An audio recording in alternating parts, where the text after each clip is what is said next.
location Immopreneur. Je m'appelle Nicolas Ray, je suis PDG de la MREX et je vous invite à chaque semaine à passer quelques minutes dans mon bureau afin de discuter de principes qui sont importants pour devenir un immopreneur à succès dans le domaine de l'immobilier multilogement. Alors cette semaine, j'avais le goût de vous parler de réseautage. Parce que si vous êtes un immopreneur, le réseautage est vraiment une activité à valeur ajoutée, une activité clé dans vos opérations. Vous devez réseauter pour plusieurs raisons.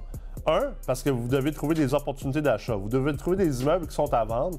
Et on sait qu'une bonne partie du marché est à vendre parce qu'on appelle des pocket listings. Donc, des immeubles qui sont à vendre par des courtiers immobiliers, mais qui ne sont pas affichés à nulle part.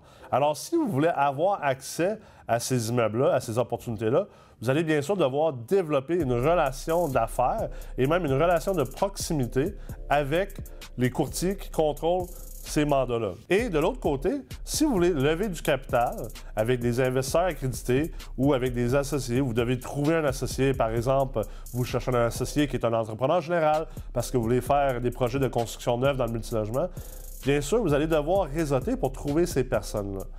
Alors, réseauter devient une activité extrêmement importante parce que la force de son réseau est généralement un indicateur du succès qu'aura un immopreneur. Alors, lorsqu'on réseaute, souvent, les immopreneurs vont faire toujours la même erreur. Ils vont y aller pour la quantité. Ils vont s'inscrire à plein d'activités, à plein d'événements, puis ça finit plus. Puis ultimement, ce qui est difficile là-dedans, c'est que le peu d'équilibre côté vie, famille, côté vie, plaisir, vous allez le perdre assez rapidement parce que des événements de réseautage, il y en aura toujours plus et vous ne pouvez pas être présent à toutes ces activités-là. Donc, c'est important de choisir la qualité au lieu de la quantité. Alors, je vous suggère de vraiment cibler les réseautages, les activités de réseautage, les occasions que vous avez envie d'y être aussi parce que ça paraît dans la manière que vous tenez, ça paraît dans les relations que vous avez. Si vous êtes dans une soirée et que ça ne vous tente pas vraiment d'être là, mais que vous êtes obligé d'aller là juste pour réseauter, pour pouvoir, par exemple, trouver un associé ou pour pouvoir développer une relation avec une autre personne, vous ne réussirez pas à développer une belle relation cette soirée-là et ultimement, votre présence va avoir été complètement inutile. Alors, je vous suggère de vous concentrer sur la qualité. Même chose, lorsque vous décidez sur quels événements vous allez vous présenter, une fois que vous êtes dans l'événement, concentrez-vous sur la qualité. Je vois tellement d'immopreneurs faire le tour d'une salle, donner 20, 30, 40 cartes d'affaires, ramasser 10, 15, 20 cartes d'affaires, puis se dire « Wow, j'ai réussi, j'ai fait une belle soirée de réseautage ». Mais ultimement, c'est une perte de temps que vous avez faite là. Parce que vous n'avez pas réussi à connecter avec les gens avec qui vous réseautez. Et ultimement, le but de réseauter, c'est d'améliorer son network, d'améliorer la quantité de gens et la qualité de gens qui sont autour de vous dans votre réseau, des gens avec qui vous allez entretenir des relations d'affaires. Alors, moi, ce que je vous suggère de faire, c'est quand vous allez dans une soirée. Exemple, vous décidez d'aller dans une soirée de levée de fonds avec l'hôpital Sainte-Justine parce que vous voulez avoir accès à des médecins qui sont possiblement des investisseurs peut-être plus passifs ou des associés plus passifs pour vos projets immobiliers. Alors, vous décidez d'aller dans la soirée de l'hôpital Sainte-Justine, qui, soit dit en passant, est une excellente idée parce que souvent, les immopreneurs vont avoir tendance à se tenir trop dans les événements d'investissement immobilier, alors qu'on veut sortir de ces événements-là parce que ces événements-là sont trop crowded. Il y a déjà plein de monde qui sont là, qui cherchent les mêmes choses. Alors, vous vous battez toujours avec les mêmes personnes. En anglais, il y a un livre qui s'appelle le Blue Ocean Strategy, donc la stratégie de l'océan bleu. Et ce que ça dit, c'est ultimement, l'océan rouge, c'est là où sont tous les prédateurs.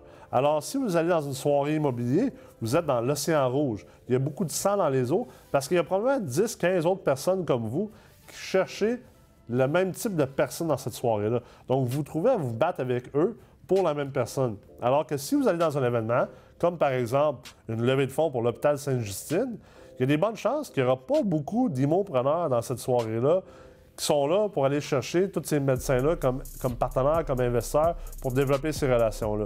Alors, c'est important de penser à où est-ce que vous choisissez d'aller réseauter. Et une fois, comme je disais tantôt, vous êtes dans cette soirée-là, essayez de rencontrer 1 à 3 personnes. Mettez-vous comme objectif de sortir de cette soirée-là avec 1 à 3 très bons contacts. des gens avec qui vous avez réussi à établir une relation, que vous avez eu du plaisir ensemble, vous avez appris à les connaître et surtout que vous avez envie de les revoir après la soirée. Parce que le réseautage, ça ne s'arrête pas durant la soirée de réseautage. En fait, le réseautage se conclut parce que vous allez faire après. Donc, le lendemain, la semaine d'après, est-ce que vous allez faire un suivi avec ces gens-là? Allez-vous les téléphoner? Allez-vous leur envoyer un courriel? Allez-vous aller prendre un café ou aller dîner ensemble ou aller voir un match de hockey ensemble? Toutes les actions après la soirée, c'est là que vous faites en réalité la plupart de votre réseautage. Donc, vous ne pouvez pas réussir ça si vous avez parlé avec 30 personnes dans la soirée. Vous allez pouvoir réussir ça si vous avez parlé avec 1 à 3 personnes. Et là, j'entends déjà certains d'entre vous là, qui sont en train de se dire « Ouais, mais Nicolas, écoute, si je fais ça, qu'est-ce qui veut dire? Qu'est-ce qui m'indique que la 1 à 3 personnes sont intéressées par l'investissement immobilier? » La vérité, c'est qu'il n'y a rien qui vous assure ça. Le réseautage, on le fait d'un point de vue personnel. Parce que, ultimement, on veut réseauter avec d'autres gens qui ont une mentalité d'affaires. Ça ne veut pas dire qu'ils veulent investir avec vous, ça ne veut pas dire qu'ils veulent acheter des blocs également, mais ils ont quand même une certaine mentalité d'affaires, parce que sinon, ils ne seraient pas dans ces soirées-là. Et vous réussissez à bâtir une belle relation avec ces gens-là. Est-ce que cette personne-là, si c'est juste une personne que vous avez rencontrée dans la soirée, va finir par investir avec vous, ou va vous emmener un bloc, ou va vous emmener une opportunité? Ça se peut que non. Mais si vous faites confiance en le concept de 6 degrés de séparation, ce qui veut dire que chaque personne, on est toujours à 6 degrés ou à 6 personnes de la personne qu'on veut connaître. Mais si vous avez bien développé la relation avec une personne, vous êtes déjà un pas de plus proche des gens que vous voulez avoir dans votre réseau. Alors peut-être que le médecin que vous avez rencontré à la soirée de levée de fonds ne sera pas investisseur avec vous, il n'est pas intéressé par l'immobilier, mais il se peut très bien qu'en développant une belle relation avec, en devenant même presque ami avec cette personne-là ou devenant un bon contact, peut-être que ce médecin-là va vous emmener un de ses amis médecins qui, lui, est très, très intéressé par l'investissement immobilier. Alors, il faut comprendre le côté indirect également du réseautage. Il faut comprendre que ce n'est pas quelque chose de transactionnel, le réseautage. Ça se développe. Vous devez avoir de la patience et vous devez vous investir réellement dans les relations que vous développez lors de vos activités de réseautage.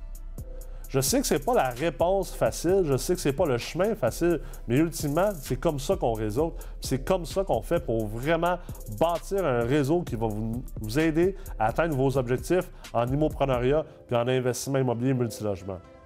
Alors, j'espère que vous allez appliquer ces principes-là dès maintenant. Et je vous invite à revenir la semaine prochaine alors qu'on va continuer à partager et à discuter de c'est quoi la vocation immopreneur.